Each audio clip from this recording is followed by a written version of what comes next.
అందరికీ నమస్కారం అండి.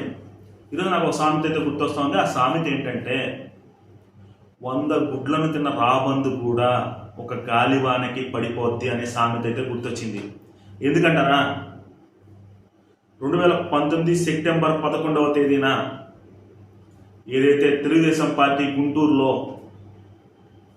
ఒక రీహాబిలిటేషన్ సెంటర్ని ప్రారంభించింది, అది ఎవరి కోసం అంటారా, మాచవరం మండలంలో ఆత్మకూరు గ్రామానికి మరియు ఏదైతే పిన్నెల్లి గ్రామం ఉందో ఆ పిన్నెల్లి గ్రామంకి సంబంధించి ఎవరైతే తెలుగుదేశం పార్టీ సానుభూతి పరులు ఉంటారో, ఎవరైతే ఆ ఎమ్మెల్యేకి వ్యతిరేకంగా ఓటు వేసి ఉంటారో వాళ్ళందరి కోసం అక్కడ ఒక పునరావాస కేంద్రాన్ని అయితే స్థాపించడం జరిగింది గుంటూరులో.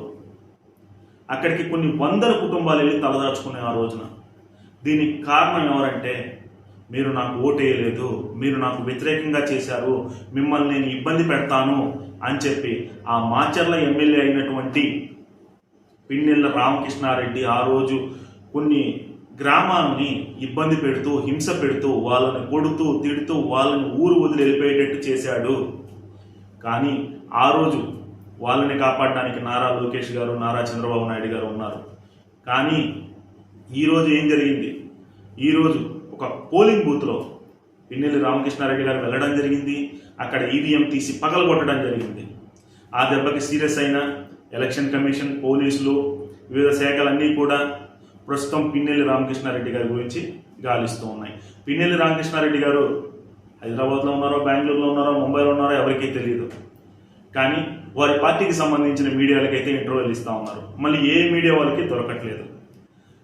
4 దఫాలుగా ఎమ్మెల్యేగా ఉన్నావు నువ్వు మాచర్ల నియోజకవర్గంలో, కానీ ఒక పోలింగ్ బూత్లో ఏ విధంగా ప్రవర్తించాలో తెలియలేదు అని చెప్పి నీకు అక్కడ ఎవరైతే ఓటర్లు ఉన్నారో, అక్కడ ఈ మాచర్ల నియోజకవర్గం ప్రజలు ఉన్నారో వాళ్ళందరూ కూడా ఈరోజు పిన్నెల్లి రామకృష్ణారెడ్డి గారిని అసహించుకుంటా ఉన్నారు.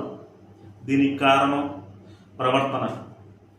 ఆ రోజు నువ్వు ఎవరినైతే తరిమేశావో వాళ్ళని కాపాడడానికి చంద్రబాబు నాయుడు, లోకేష్ గారు ఎలా ఉన్నారో, ఇప్పుడు నువ్వున్న పరిస్థితుల్లో నిన్ను కాపాడడానికి నీ నాయకుడు లేడు. ఎందుకంటావా, నీ నాయకుడిని కాపాడుకునే పనిలో నీ నాయకుడు ఉన్నాడు. నీ గురించి పట్టించుకునేంత టైం లేదు. ఎందుకంటే నీ లాంటి వాళ్ళు చాలామంది నీ నాయకుడికి నిన్ను కాపాడే ప్రయత్నం చేసే బదులు అతన్ని కాపాడుకునే ప్రయత్నం చేస్తాడు. నేనైతే ఈరోజు ఖచ్చితంగా ఒక విషయం చెప్తున్నా అందరికీ, ఈ ఎన్నికల వేళలో కానీ అధికారం వచ్చిందని చెప్పి కానీ ఎవరి మీదైనా సరే హింసకు పాల్పడ్డా, ఎవరెవరినైనా సరే హత్యారాజకీయాలు చేసినా, ఎవరెవరినైనా సరే కొట్టినా తిట్టినా సరే ఎప్పటి కర్మ అప్పుడుకి అనుభవించాల్సిందే. మన గొంతులో ప్రాణం పోయే లోపల మనం ఆ కర్మ ఖచ్చితంగా అనుభవించాల్సిందే. ఆ కర్మ ఈరోజు మనం మాచర్ల ఎమ్మెల్యే అయినటువంటి మన రామకృష్ణారెడ్డి గారు అనుభవిస్తున్నారు. మనం అందరం కూడా చూస్తూనే ఉన్నాం. 4 సార్లు ఎమ్మెల్యే గెలిచాడంటే అది అతని కంచుకోట అయి ఉండాలి.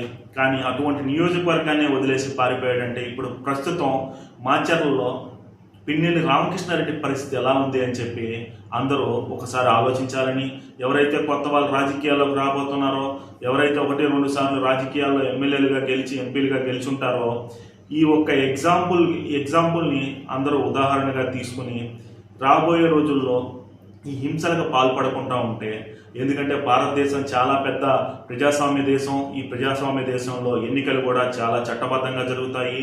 కాబట్టి ఇటువంటి దుర్మార్గమైన పనులు చేయకుండా ఎలక్షన్లను ప్రజాస్వామ్య రూపంలోనే చేయాలని చెప్పి నేనైతే కోరుకుంటూ ఉన్నా.